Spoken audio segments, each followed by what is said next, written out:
আসসালামু আলাইকুম ওয়া রাহমাতুল্লাহি ওয়া বারাকাতুহু।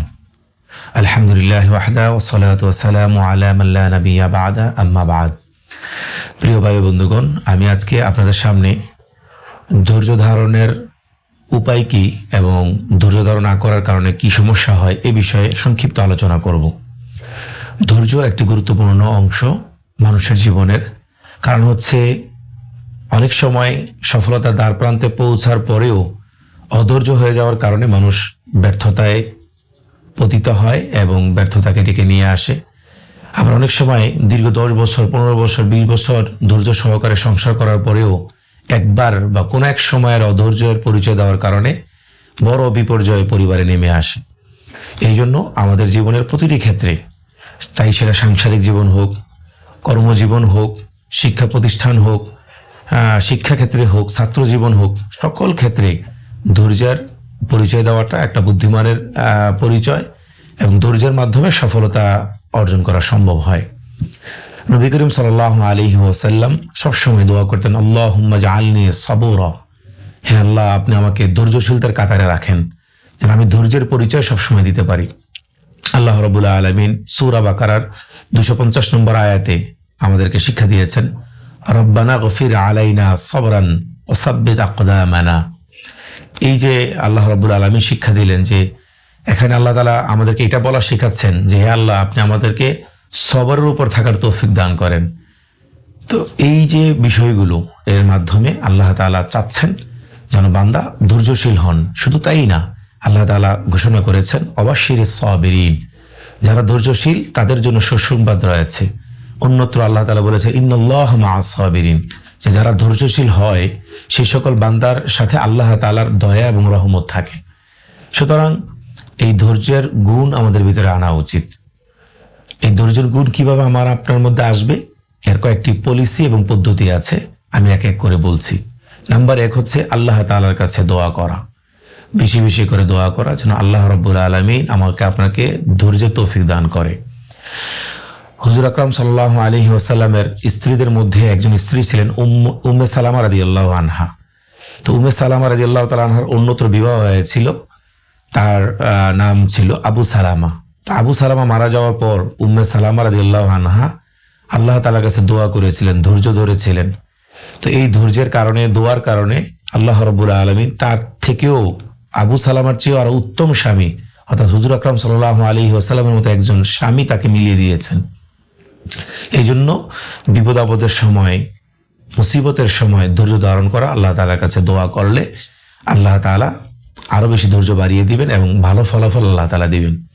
দ্বিতীয়ত হচ্ছে যারা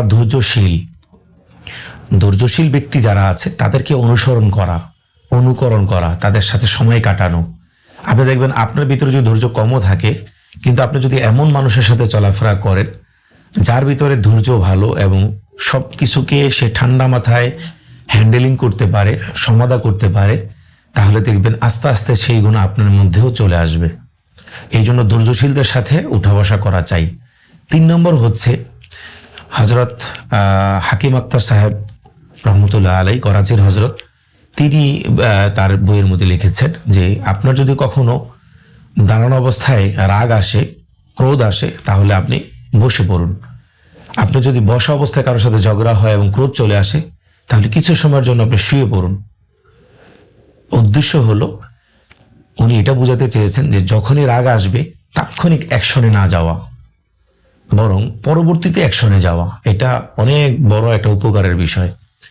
আপনার যখন রাগ আসলো তখন যদি আপনি সাথে সাথে প্রতিশোধ নেন এবং আপনার রাগটাকে প্রকাশ করেন, তাহলে আপনার দ্বারা অতিরিক্ত অনেক কাজ হবে যা আপনি চান না, এমন কিছু আপনার দ্বারা হয়ে যাবে যে কাজের জন্য পরবর্তীতে আপনার আফসোস করতে হবে।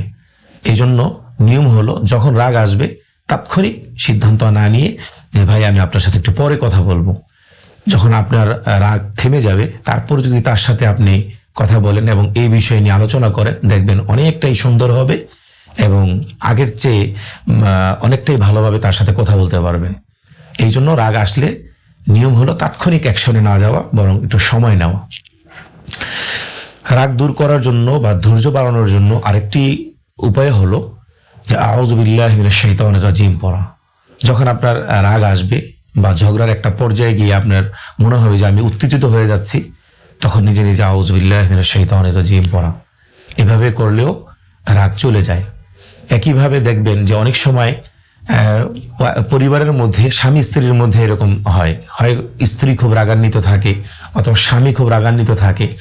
তো কারো যদি স্ত্রী এরকম ধারাবাহিকভাবেই সে মানে ক্রোধান্বিত থাকে, রাগান্বিত থাকে, তাহলে 7 বার যদি এই আউযু বিল্লাহি মিনাশ শাইতানির রাজিম পড়ে পানিতে ফু দিয়ে স্ত্রীকে খাওয়ানো যায়, তাহলে স্ত্রীর রাগ কিন্তু কমে যাবে, কম থাকবে।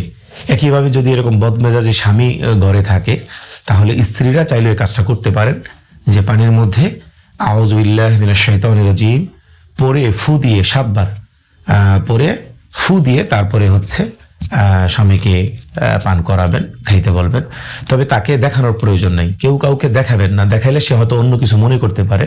আপনি আপনার মতো করে যখন পানি তাকে পরিবেশন করবেন, ওই পানিটাতে আপনি এই দোয়া পরে ফু দিয়ে তারপর পরিবেশন করবেন। এইভাবে আরেকটা পন্থা হচ্ছে ধৈর্য বাড়ানোর জন্য, যে আমি যদি ধৈর্যশীল না হই বা আমি যদি বদমেজাজি হই, রাগ করে একটা প্রতিশোধ নেই, তাহলে আর কি ধরনের সমস্যা হতে পারে এগুলো নিয়ে ভাবা, চিন্তা করা। আর আমি যদি ধৈর্যের পরিচয় দিয়ে যদি আমি ঠান্ডা মাথায় এটাকে সমাধান করি, তাহলে আর কি সুফল আছে। তা বিষয়টা হচ্ছে অধৈর্য হলে এর কুফল কি এবং ধৈর্যের সাথে কাজটা করতে পারলে এর সফলতা কি, সুফল কি, এই জিনিসটা নিয়ে বেশি বেশি চিন্তা ভাবনা করে তারপরে কাজ করা। তাহলে কি হবে, আমার দ্বারা ভুল কম হবে, আপনার দ্বারা ভুল কম হবে। আর একটা জিনিস মনে রাখবেন, ধৈর্যের ফল সবসময় মিষ্টি হয়। অর্থাৎ আপনি মনে করেন ক্রোধটা হলো আপনার একটা ধরেন কাঁটা জাতীয় গাছ। ধরেন এমন একটা গাছ আপনি কল্পনা করেন যে এই গাছের টোটালটাই হলো কাঁটা, কিন্তু মাথার মধ্যে কিছু সুস্বাদু মিষ্টি ফল আছে।